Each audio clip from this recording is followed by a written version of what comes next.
ever remember at a World Cup final, FIFA had already gone ahead and locked in a baseline suspension of at least 10 matches. But the outlook has just gotten a whole lot darker, because now we are not just talking about the very real possibility that Leandro Paredes might not wear the famous Argentina jersey again for years to come, but rather that this massive punishment could bleed into his club career too, leaving him completely banned from stepping onto a soccer field anywhere on the face of the planet.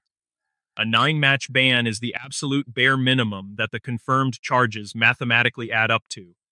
Somewhere between 15 and 18 matches is the more realistic scenario currently being discussed by sources close to the disciplinary process.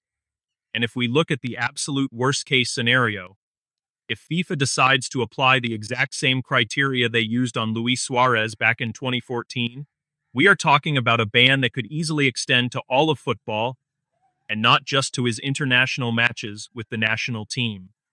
Frankly, Leandro Paredes can hardly act surprised about any of this because the high-definition footage that triggered this whole mess was captured from a dozen different angles and has already gone completely viral all over the world.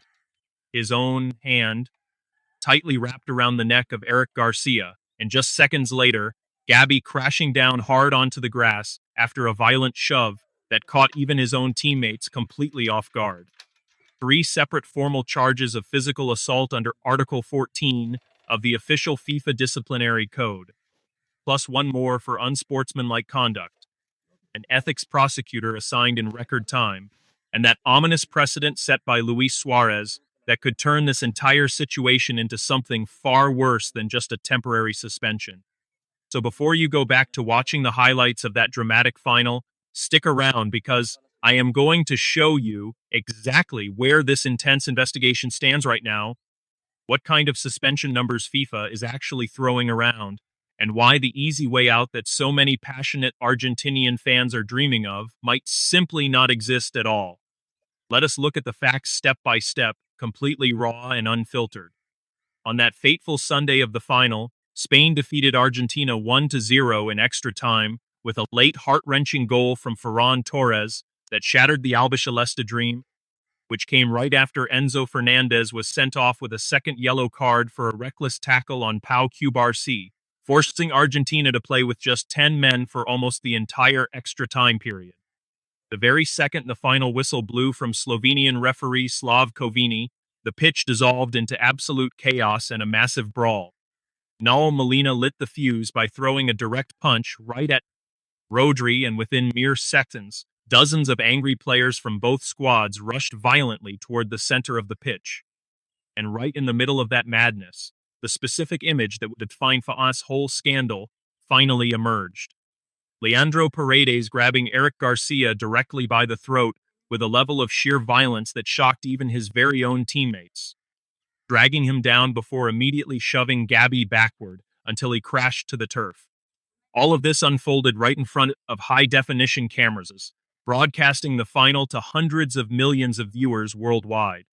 For several tense minutes, international TV broadcasts showed graphic overlays claiming Leandro Paredes had been sent off with a straight red card, and that shocking news quickly spread across global media outlets.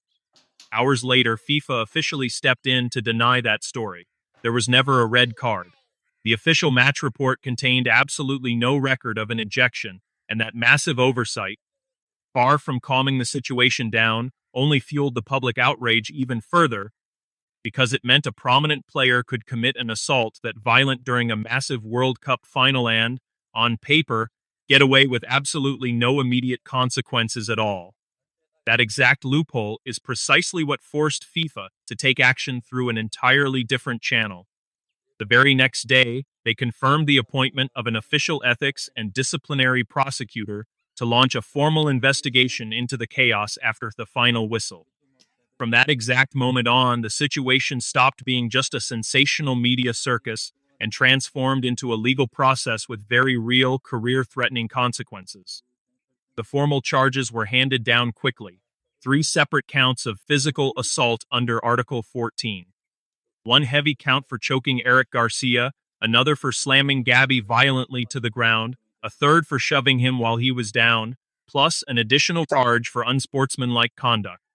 The most basic math inside the rulebook already guarantees a minimum of a 3-match suspension per physical assault charge, meaning 9 games for those actions alone, plus at least one more for the unsportsmanlike behavior, which officially sets the absolute floor at a 10-match international suspension. And for a veteran player who is already 32 years old, 10 matches away from the Argentina squad is a massive deal. It could easily swallow up entire qualifying campaigns, a whole Copa America tournament, and keep him away from international duty for years, right at the stage where every single missed call-up feels like it could be his last. But those 10 matches, according to sources close to the investigation, might actually turn out to be the absolute floor, not the ceiling. FIFA's recent track record in disciplinary cases of physical violence, backed by clear, undeniable video evidence, is not to hand out the minimum of just 3 matches per offense, but rather to issue heavier suspensions of 5 or 6 matches when the disciplinary committee rules. There was a clear intent to hurt another opponent, a detail that those high-definition images of Leandro Paredes grabbing Eric Garcia tightly by the throat make incredibly difficult to argue against. If that strict standard gets applied to all 3 of his assault charges, we are no longer looking at just 10 matches, but rather a staggering range of 15 to 18 international games. And that is not even counting the other massive problem that already has Argentina under the FIFA microscope: the fierce and toxic controversy surrounding that Falkland Islands banner displayed right after their emotional semi-final victory over England. A major diplomatic incident that, according to reports from the sports press, might be pushing the governing body's disciplinary committee toward a much harsher stance than usual on the entire Argentine squad. And here is where we must stop and look closely at who Paredes actually is, because that is what makes this situation so incredibly painful for the fans themselves to accept. He is no nameless bench warmer, he is a World Cup champion, a regular engine in the albiceleste midfield. One of the true symbols of that golden generation that finally ended a 40-year title drought in Qatar. That legacy, built with sweat and blood game after game, is exactly what makes the contrast with the ugly scene in New Jersey so brutal.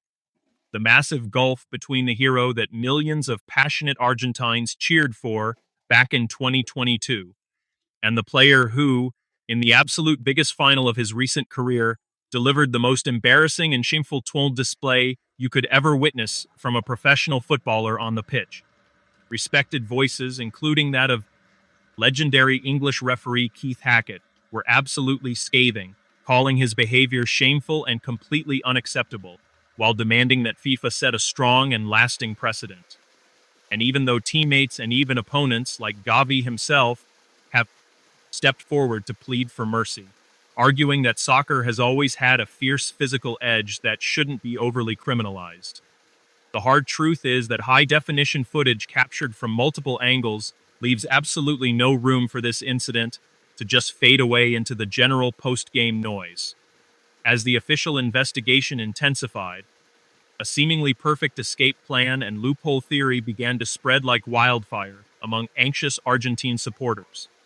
If FIFA's official tournament suspensions only apply to national team matches, then Paredes would simply have to announce his immediate international retirement to completely dodge any major disciplinary action, because a player who no longer wears that national jersey has no upcoming games to actually be suspended from. But that clever theory completely ignores a historic precedent that FIFA itself established more than a decade ago. Article 70 of their disciplinary code, the very same ruling that allowed them to extend the ban on Luis Suarez in 2014, stretching it far beyond just the international